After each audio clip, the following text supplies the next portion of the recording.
वलियों की निस्बत से आप करीब हो जाओगे, वलियों की बारगाह से करीब हो जाओगे। सुनो, आक़ाए करीम ने फरमाया बनी इस्राइल में 3 दोस्त थे, तीनों कहीं सफर में जा रहे थे। देखो दुआएं कैसे काम करती है। तीनों जाते जाते जाते जाते जाते जाते जाते जाते रास्ते में शाम का वक्त हो गया। अब सोचा क्या करोगे, ये जंगल है जंगल, अगर आगे जंगल में अकेले जाओगे, रात की तारीकी है, बड़े बड़े जानवर होंगे, चीड़ फाड़ कर बराबर कर देंगे। इसलिए सुनो सुनो, ऐसा करते गए, कोई सेफ्टी वाली जगह देखते गए और उस जगह पे जाकर आराम करते गए। जब सुबह की सफेदी नमूदार हो जाएगी तो फिर आगे का सफर तय करेंगे। तीनों दोस्त अंदर चले गए। हुजूर हुजूर फरमाते हैं, सुने, हम सबके आका आमना के लाल फरमाते हैं, हाय हाय क्या फरमाते, सुने। तीनों अंदर गए, अंदर जाकर आराम करने लगे। अल्लाह की मसलहत ऐसी हुई, जब ये लोग सो गए नींद की हालत में, बड़ा सा चट्टान वो ऊपर से पहाड़ के लुढ़का और धीरे धीरे लुढ़कते लुढ़कते जिस गार के मुंह से ये लोग अंदर गए थे, जिस दरवाजे से पहाड़ के अंदर खोह में गए थे, ये तीनों जाकर सो रहे थे। वो पत्थर दरवाजे पे आके लग गया, इतना बड़ा पत्थर है वो चट्टान बड़ा सा। ये तीनों की जब सुबह नींद खुली तो तीनों रास्ता ढूंढने लगे। आगे हाथ मारा, रास्ता नहीं मिला, पीछे हाथ मारा, रास्ता गायब था, दाएं बाएं ऊपर नीचे हर जगह हाथ मारा, रास्ता नहीं मिला।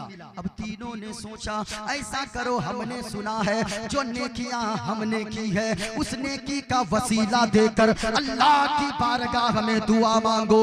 अगर नेकी का वसीला देकर अल्लाह की बारगाह में दुआ मांगोगे, अल्लाह ताला इस मुसीबत से निकलने का रास्ता अता फरमा देगा।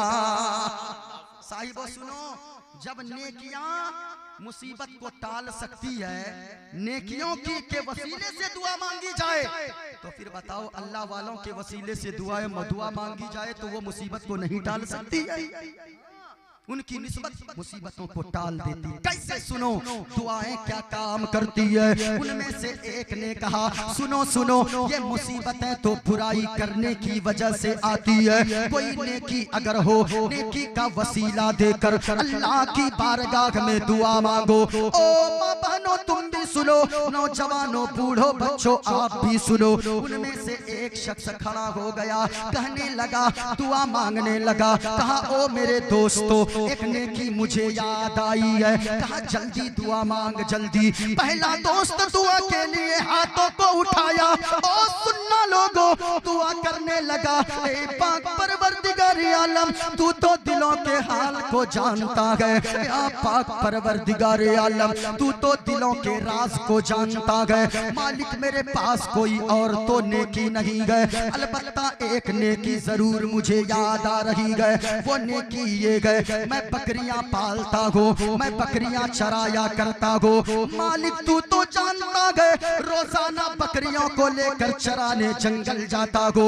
जब मैं शाम को घर आता हो, उन बकरियों का दूध निकालता हो। मेरे बच्चे छोटे गए, मेरी बीवी घर में गए, मैं दूध निकाल कर प्याले में लेता हूँ। पहले अपने बच्चों को नहीं देता हो, अपनी बीवी को नहीं देता हो, बल्कि मेरे मौला, मेरी एक बूढ़ी माँ घर में रहती है, मेरा बूढ़ा बाप घर में रहता है। मैं सबसे पहले जाता गो, अपनी बूढ़ी माँ के सिरागने में खड़ा होता गो, पहले अपनी माँ को दूध पिलाता गो। जब मेरी माँ दूध पी लेती है, तब जाकर अपने बच्चों और बीवी को दूध पीने को देता हूँ। अल्लाह इतना कहा ना, कहा या अल्लाह तू तो जानता है। एक दिन ऐसा हुआ, मैं बकरियां चराते चराते जंगल में दूर निकल गया, आने में ताखीर हो गई। मैंने सोचा रोजाना की तरह बकरियों का दूध तो अपनी माँ की खिदमत में पेश कर दूं। रात के 10 बज गए थे, दूध का प्याला मैंने हाथ में लिया, माँ के सिरागने में पहुंचा। मेरी माँ नींद के आगोश में जा चुकी थी।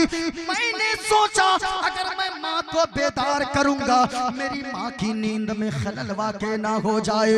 ए मालिक, हमने माँ को बेदार ना किया, मेरे बच्चे आ गए, मेरी बीवी आ गई, कहने लगी अरे सुने सुने, ये बच्चों को देखे, बच्चे रो रहे गए, इनको तो दूध पीने को दे दे। इतना सुनना था, कहा मेरा दिल फिर भी नहीं पिघला। मैंने कहा अगर माँ बेदार हो गई, माँ तो भूखी सो रही गए, मैंने दूध का प्याला लिया, मैं रात भर खड़ा रहा। या अल्लाह, तू तो जानता गए, मेरी माँ जब उस वक्त बेदार हुई जब सुबह की सफेदी नमूदार हुई। अल्लाह, इतना कहा ना, कहा मालिक मेरी माँ जब बेदार हुई ना, मेरी माँ कहने लगी बेटा तू सोया नहीं है, मेरा लाल कब से खड़ा है? माँ रात के 10 बजे से खड़ा हूँ। बेटा तेरे बच्चों ने दूध पिया? नहीं माँ, तू नहीं पी दूध, तू खाना नहीं खाई, मेरे बच्चे कैसे खाना खा लेंगे? ओ साहिबो, माँ माँ होती है, माँ की कद्र कर लो। आज तो ये 10-100 रुपए, आप तो लाखों रुपए जाकर इधर उधर उड़ा देते हो, लेकिन माँ अगर 2 से 4 दिन दवा के लिए 10 रुपए मांगती है, वो तेरा बूढ़ा बाप 20 रुपए मांगता गए, 3-4 दिन के बाद तू झुंझुला के बात करता है और कहता गए ओ माँ, मेरी बीवी का, मेरे बच्चे का, मेरे भी खर्चे हैं, ये सारे पैसे मैं तेरे ऊपर उड़ा दूं? अल्लाह अल्लाह, तू ये कहता है? जमाना इतना खराब हो गया हज़रत। अपने अपने कटिहार डिस्ट्रिक्ट में एक नौजवान बेटा ने, मैं गांव का नाम क्या बोलूं, अल्लाह रहम फरमाए, नौजवान बेटा ने 1 कट्ठा जमीन के चक्कर में अपने बूढ़े बाप की गर्दन पे छुरी चला दिया। अल्लाह समझ, इसलिए पाला था तुझे तेरे बाप ने। याद रखना, माँ माँ होती है, बाप बाप है। तेरे घर में जब तक ये दोनों बूढ़े भी हैं ना, बूढ़े उम्र में भी हैं, तो फिर याद रखना तेरे लिए मुसीबतों को इनकी दुआएं टालती रहेगी। जिस दिन ये चले गए, तुझे तेरी खैरियत कोई पूछने वाला नहीं होगा। अल्लाह अल्लाह, क्या जमाना आ गया। सुनो साहिबो सुनो, कहने लगा वो पहला दोस्त, या अल्लाह तू तो जानता गए। मेरी माँ कहने लगी बेटा तू रात भर खड़ा रह गया। अब मेरी माँ अपने आंचल को उठाती है और दुआ करने लगी, ए पाक परवरदिगार आलम, तू तो दिलों के हाल को जानता है मौला। मेरी माँ दुआ करने लगी, या अल्लाह ये मेरा बेटा है, मेरी हर जरूरत का ख्याल रखता है, मेरे हर काम का ख्याल रखता है, हर तरह से देखभाल करता है। ए मौला, इस दुखियारी माँ के उठे हुए आंचल की लाज रख ले। मैं तुझसे अपनी नमाजों के बदले में जन्नत नहीं मांगती गो, हमें तू जन्नत ना दे कोई बात नहीं गए। इन नमाज रोजों के बदले में हमने जो सदका व खैरात किए गए, मालिक इसके बदले में हमें जन्नत ना देना कोई बात नहीं गए, लेकिन या अल्लाह ये मेरा बेटा गए, इस दुखियारी माँ के उठे हुए आंचल की लाज रख ले। मेरा बेटा अगर कभी दुनिया में किसी मुसीबत में फंस जाए, इस दुखियारी माँ के आंचल के सदके में मेरे बेटे को उस मुसीबत से निकलने का रास्ता अता फरमा देना। नारे तकबीर, नारे रिसालत, इस्लाहे मुआशरा कॉन्फ्रेंस। माँ माँ है, दुआ कर दी ना।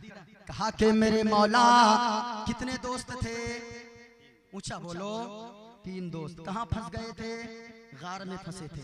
पहला दोस्त दुआ कर रहा है, मेरे मौला तू तो दिलों के हाल को जानता है, मालिक अगर ये काम मैंने तेरी रजा के लिए किया गए तो मौला इस पत्थर को हटा दे और मुसीबत से निकलने का रास्ता अता फरमा दे।